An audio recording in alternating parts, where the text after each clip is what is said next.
mean, that's wrong, man. I mean, not just like torturing someone. I mean, going in there and hurting someone is just not fair on Davis.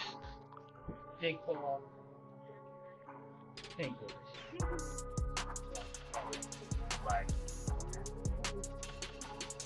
Size don't matter.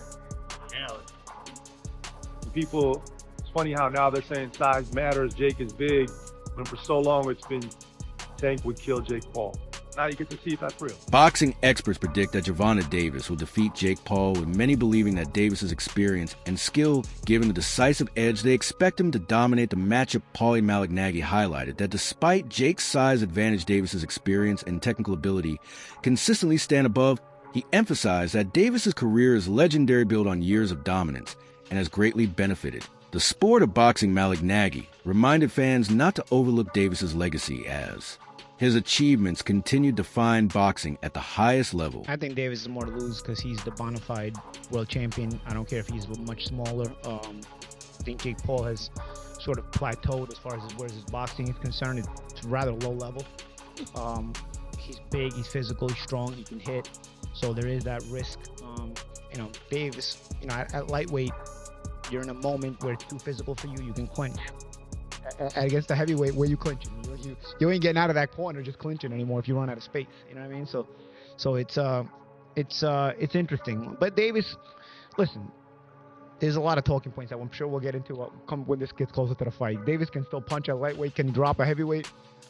There's a lot to gain there, right? If Davis knocks... The answer is yes. If Davis drops Jake on his ass, as much as Davis is the one with more to lose, still a highlight moment. A visual that will stay forever. Yeah, but if you get dropped, even if you're smaller, you're still a world champion in multiple weight classes. If you get dropped, what's the look? What's the feel? On the inside, as boxers, me and Chris Algieri, the champ, even you, Jimmy, you have fight experience, so we know that the risk is a big guy that big hits you, you're probably going down if you're a small guy, if he hits you clean. So we know the risk, but how does it look to the public eye who don't understand that? You know what I mean? The public. So there is a lot to lose, though. There's a bit to gain. I wouldn't necessarily have an issue with this had Davis's career arc been one that benefited boxing.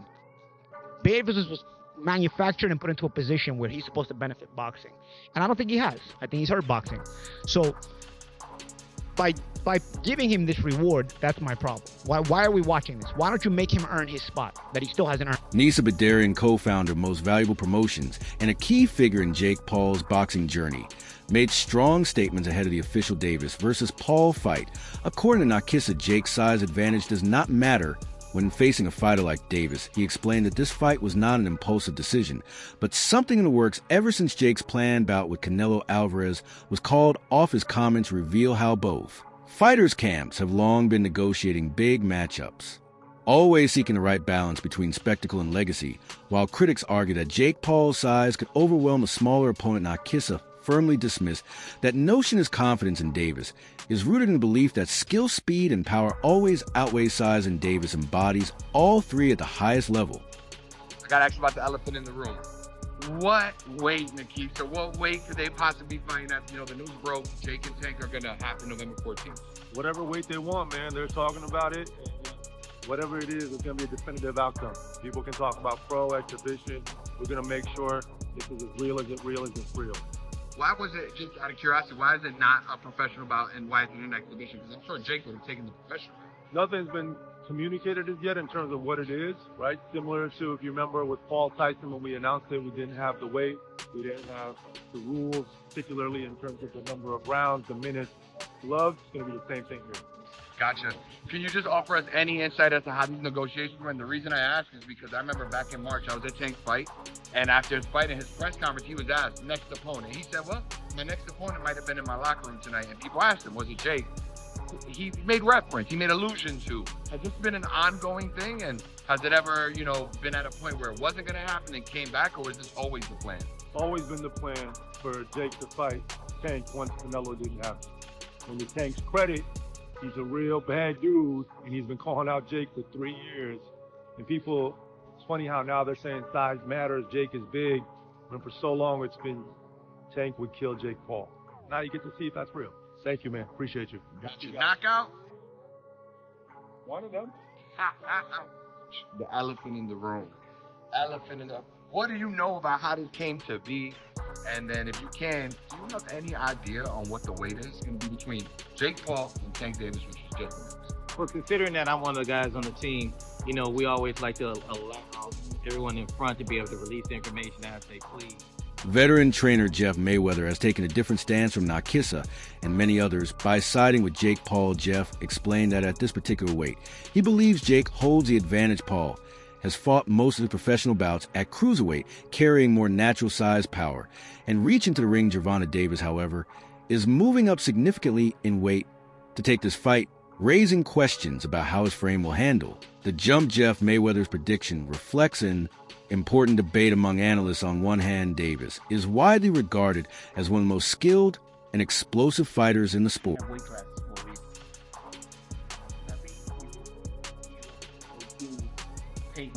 It'd be similar to Logan and Floyd, right? If it's an exhibition. Well, I mean, the weight difference. Weight. Jake is on 200 pounds. Logan was around 200 pounds. Who wins the fight, man? We ain't talking. Who wins if they have it? Come on now, answer the question. I would think Jake know how to fight a little bit. He should weigh. He's a man that's 135 pounds. He should be able to weigh. Gervonta Davis himself fueled the fire surrounding this matchup by posting the official promotional video on Instagram. Fans who initially expected a rematch against Lamont Roach were surprised, as many believed Davis would cement his legacy by revisiting unfinished business. Instead, Davis leaned into the spectacle, embracing the narrative of facing Jake Paul on a massive global stage. By sharing the promo, Davis reminded the world that boxing is not only about legacy fights, but also about entertainment, marketability, and opportunities to expand the sport's audience. While purists may prefer the Lamont rematch, Davis made it clear through his post that he is unbothered by criticism. He views Jake Paul as a legitimate opponent in terms of global attention, making the bout one of the most anticipated events of the year. They were trying, or still trying, to find a common medium, which is 175, so the fight can officially be sanctioned as a real boxing match. But there's no boxing commission that will sanction it because the weight is just too far apart. And Jake Paul has proven to be a true boxer. So it's considered an exhibition, which is what I'm being told is going to be 10 2-minute rounds. But they wanted Jake Paul to make 175, so a real boxing match, and count against the record and boxing. But the fans are demanding to see him fight Lamont Roach. As I told you guys, Tank told you that he wasn't fighting Lamont Roach in the rematch. He had other plans, which is Jake Paul. He told you that in the post-fight press conference after the Lamont Roach fight, right? So with that said, that fell through at the time, and he revisited, entertained the idea of fighting Lamont Roach in the rematch. But he never signed the contract. They were supposed to fight June 21st. He never signed the contract. Then they were supposed to fight August 15th. He never signed the contract. He had these rest. He had these held out, so on and so forth. With that said, now he's broken silence. He resurfaced on social media because he went ghost on social media. And he put up this promo, and fans are responding in a negative way. And he's responding in a negative way. He's responding right back with the same energy. And he's telling the fans, because the fans are saying, hey, the money that you reportedly making, which is being said that he's going to make $40 million for this fight, according to multiple sources, Eddie Hearn and a few other people, he's supposed to make guaranteed purse of $40 million. Matchroom's Frank Smith revealed that Gervonta Davis had originally been lined up to face Lamont Roach in a rematch, a fight many believed would further cement his legacy. However, once the opportunity to fight Jake Paul arose, the plan shifted dramatically. Smith noted that the financial reward and international spotlight tied to Paul were simply too great. To ignore this decision reflects the current state of boxing, where fighters must balance sporting merit with commercial opportunities. For Davis, choosing Paul represents not only a business move, but also a chance to capture global attention far beyond traditional matchups. While Smith did not outright criticize the choice, his comments highlighted the shifting priorities in modern boxing. Legacy-defining fights often take a backseat to high-profile crossovers that generate massive pay-per-view numbers for Davis to Paul fight is about proving skill while tapping into a global fan base beyond hardcore boxing circles. You take money out of the equation, which is obviously the main factor here, but like he's in a division where he's got killers all in his division. You know, Shakur, Haney, who's 147. You know, you've got Tio, for example, Pete Sean, and then you choose to fight someone like Paul. Surely that's a concern when you do look at it like that. Yeah, but again, it's the well-being. If you can get huge amount of money to fight someone who's never boxed really before, you're going to do it. You know, Floyd Mayweather boxed Logan Paul with a huge weight disparity. He's done by then. I know. He's done. Like, this is an active world champion. But it's the well-being. Yeah. And that's the truth. You know, when it comes down to it. It's just like Conor McGregor fighting Floyd Mayweather. Two completely different sports. Was the biggest pay-per-view in recent times, wasn't it? Maybe if ever. Yeah, those are like different comparisons though, if you think about it. Do you not like... Yeah, but the sport's in a wild place, isn't it? That's just, like, I'm just like the reality of where we are, you know.